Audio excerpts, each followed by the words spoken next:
Le point commun entre Jam, Bonobo, Massive Attack ou encore Barack Obama, tous fans de Khruangbin. Khruangbin, un trio texan qui porte pourtant un nom en thaï. Pourquoi et qu'est-ce que ça veut dire? On va le découvrir dans cette séquence Hello, my name is.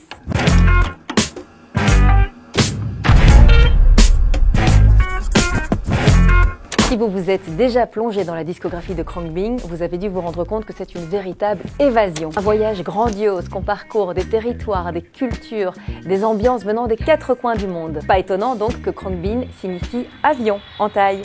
Just one day away by jet clipper lies the fabled land of Thailand. Pourtant, c'est depuis Burton, près de Houston, au Texas, que ce groupe a commencé à faire de la musique ensemble dans une grange. Comment se sont-ils connus ?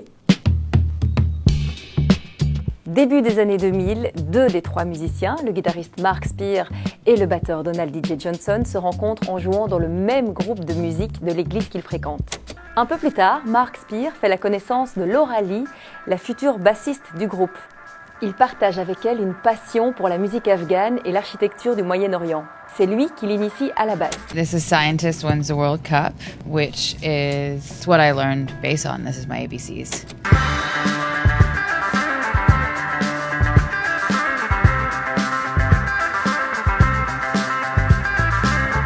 Au moment où ils commencent à jouer ensemble et où on les book pour un premier concert, Laura Lee apprend le thaï. Son mot préféré à l'époque est Khruangbin, qui signifie donc objet volant, avion. Il décide donc de le choisir comme nom de groupe et Mark Spear dira plus tard que s'il avait anticipé le succès du groupe, il aurait peut-être choisi un autre nom, un nom plus facile à écrire et à prononcer.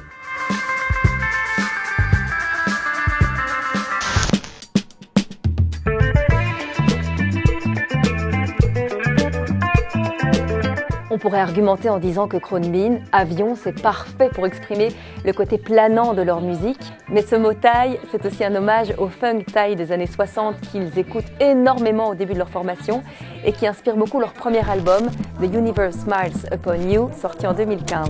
One blog that is specialized in Thai music, and I was like, man, that stuff is so cold. So I couldn't stop listening to it. It's not like we were really intentionally trying to sound that way. It's just kind of, that's what we were listening to.